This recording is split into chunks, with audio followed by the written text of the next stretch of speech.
Aujourd'hui dans ce magazine, nous allons vous faire découvrir une façon peu connue de faire du snowboard, l'extreme carving.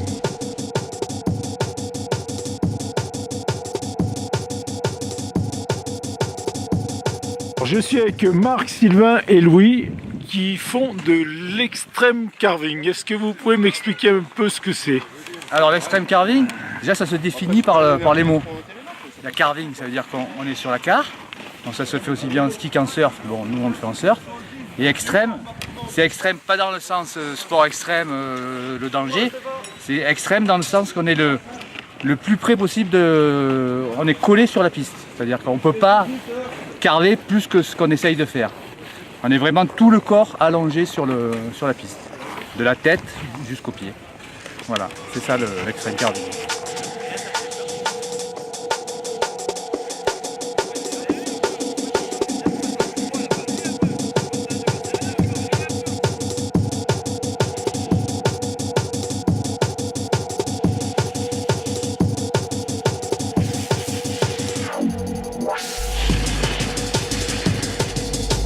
Et on fait du snowboard, mais comment on a l'idée de faire de l'extreme carving? Alors, au début, j'ai commencé par le surf, à Isola 2000 d'ailleurs, dans les années 90. Et le surf, à la base, peut-être dans sa création, suppose de pratiquer de grandes courbes et d'essayer justement de profiter des possibilités des planches qui permettent de prendre de l'angle, ce qu'on voit beaucoup avec les skieurs aujourd'hui. Et lorsqu'on pratique le surf, eh bien, parfois, notamment avec l'évolution sur les boots, on est arrivé à certaines limites de par la position, de par la typologie de la planche qui était faite aussi pour faire beaucoup de sauts. Et lorsqu'on était sur des pistes bien damées et qu'on voulait faire de grandes courbes, eh bien, les planches arrivaient à leurs limites, notamment sur le backside où on arrivait surtout à faire des beaux dérapages mais pas de belles courbes.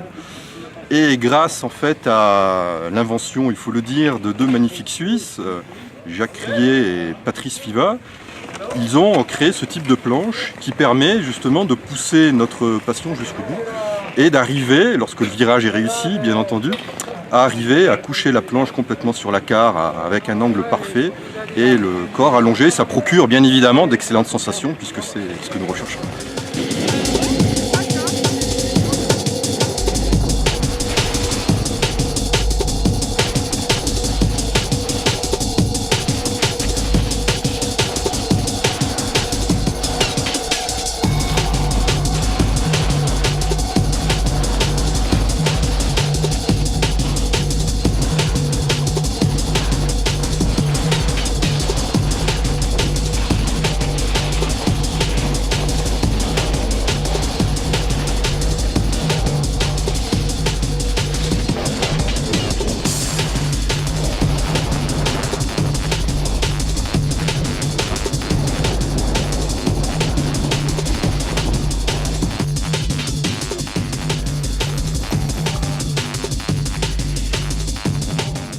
Le plus jeune là, toi ça t'est venu comment? C'est ton père, ta mère? Oui, c'est mon père surtout, parce que c'est lui qui en faisait le plus. Et donc j'avais envie d'essayer, donc il m'a appris. Et après on est allé au premier rassemblement à Zinal. Et j'ai essayé la dual et j'ai beaucoup aimé, donc maintenant je suis avec la pro et je carve bien.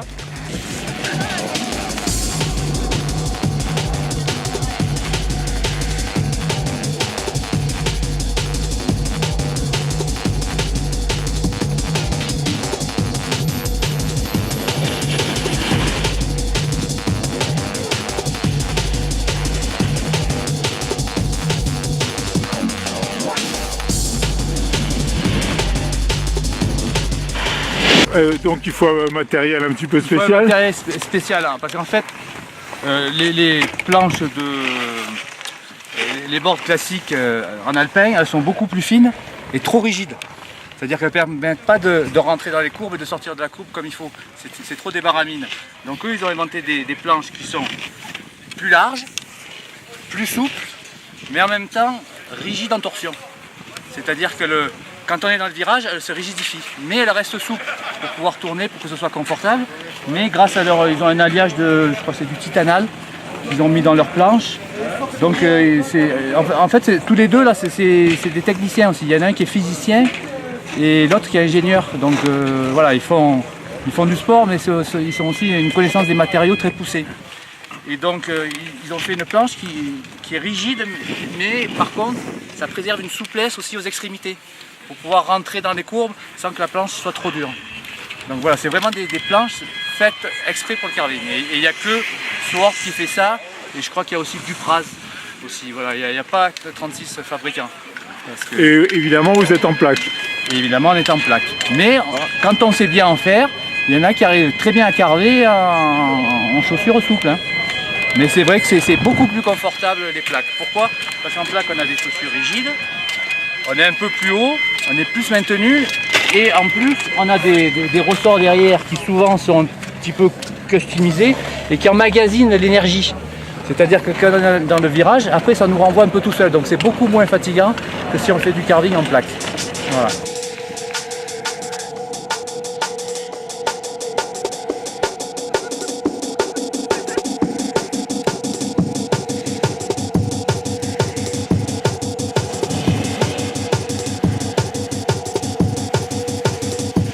Ressemble peut-être un peu à des clochards sur les pistes parce que les vêtements s'usent sur la neige, ce qui nous oblige à trouver des solutions maison pour pas se retrouver avec des vêtements en lambeaux. Alors c'est pas très beau, je le reconnais, mais c'est de la chambre à air collée sur la veste, puisqu'en fait sinon au bout de quelques jours l'abrasion aboutit à... Voilà, donc là, bon, ben là c'est la mort, hein, c'est fini, il va se retrouver bientôt les poignets à l'air. Et sur les gants, c'est pareil, on a eu le même procédé de coller de la chambre à air pour éviter justement cette abrasion. Merci.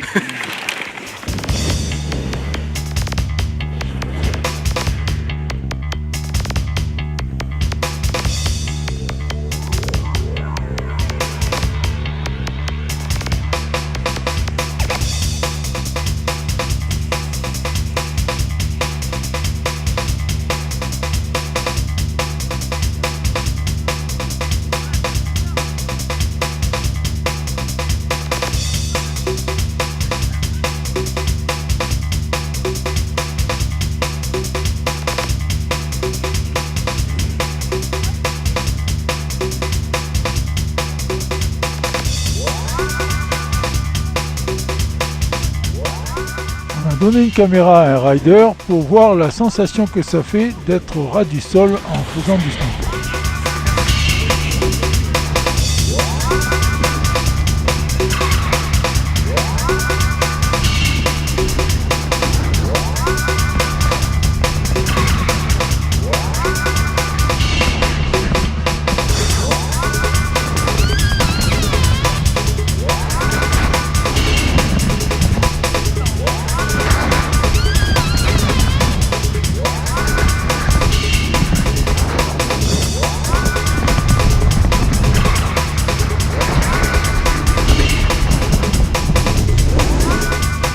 Voilà ce qui arrive quand on n'a pas le niveau et qu'on s'engage dans une piste rouge. Et encore lui, il s'en sort bien. Par contre, il va laisser un ski au milieu qui va gêner nos carveurs un peu plus tard, vous allez voir.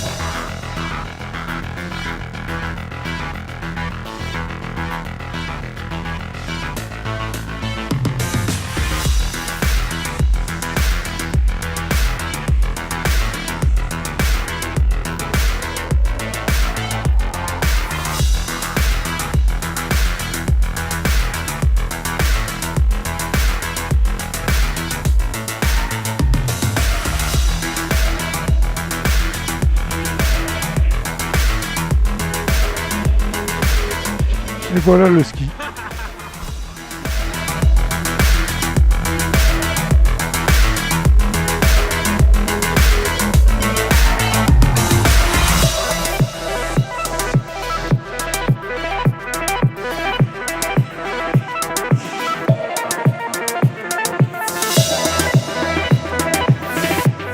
Cette fois, on va en suivre un en caméra embarquée.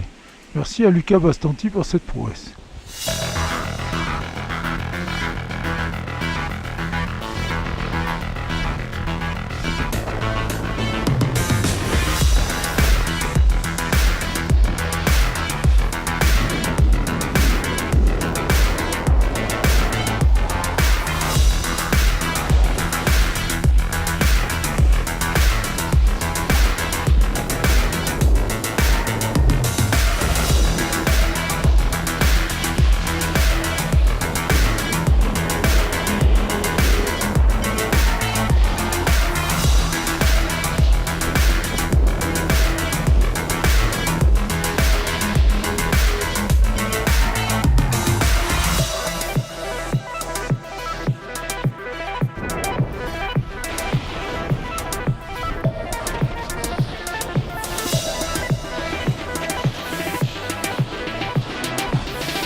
Stéphane, alors toi aussi tu es un carveur extrême. T'es d'où? Je suis de Monaco et ouais, je suis carveur extrême. Comme vous pouvez voir sur les vidéos, c'est physique, c'est sympa, ça donne beaucoup de plaisir. On prend quelques jets et voilà, c'est une bonne sensation. Alors est-ce qu'il y a des compétitions de cette discipline? J'en ai vu quelques-unes en Russie. En Europe, je ne sais pas s'il y en a. Je sais qu'il y a le slalom olympique, bien sûr.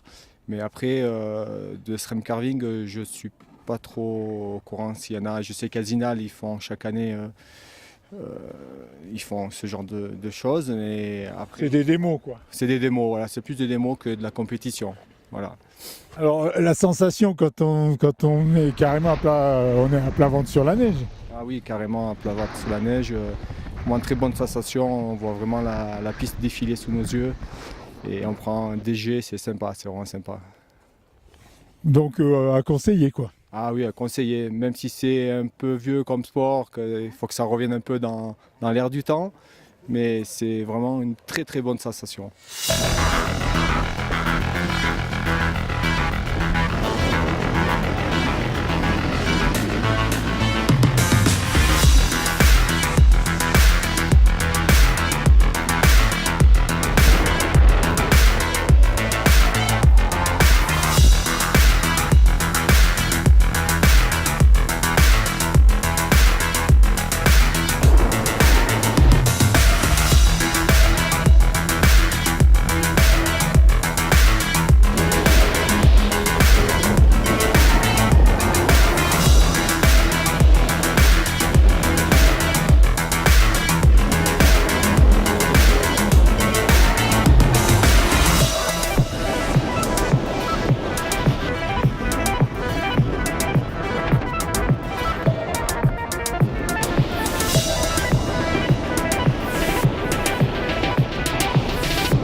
Le carving, il a démarré dès le début du surf, fin des années 80, fin des années 90.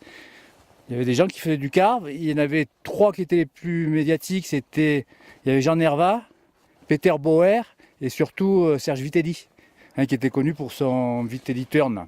Mais eux, ils en faisaient d'une façon différente. Ils avaient les épaules tournées en fait vers la piste, vers la spatule, et ils rentraient les genoux et ils se penchaient avec les bras comme ça. Et ils faisaient surtout ils arrivaient à carver des deux côtés, mais ils arrivaient à coucher, pas à se coucher complètement, mais à coucher que sur le front. Et ils étaient un peu comme ça. Et ceux qui ont inventé, on va dire, les deux Suisses, Fiva et Riley, c'est leur technique propre. En fait, c'est une technique qui se rapproche plus du surf sur eau, parce qu'ils sont les épaules et le bassin et dans le prolongement de la planche, comme on surfe sur l'eau, et ils sont comme ça, et on tourne avec les épaules et avec le regard et avec la tête. Donc comme quand des surfeurs sur l'eau, ils touchent la vague, tout ça, voilà, on a plus les sensations de surf sur l'eau. Et ça, c'est la première technique, donc c'est les épaules. Et le deuxième truc qui est très important, c'est le push-pull. Le push-pull, c'est flexion, extension. Et en fait là, c'est un peu l'inverse de certaines techniques de surf, on fléchit à l'entrée du virage. On est fléchi comme ça, on fléchit l'entrée, et on se détend, on pousse la planche vers l'extérieur dans le virage, et en tournant les épaules. Et c'est ce qui fait tourner, et cette sensation de prise de vitesse, et voilà. La technique, c'est eux qui l'ont mise au point, en fait. C'est une technique propre à eux, et bon, voilà, qui s'est propagée comme ça. Voilà.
Allez, une dernière petite info.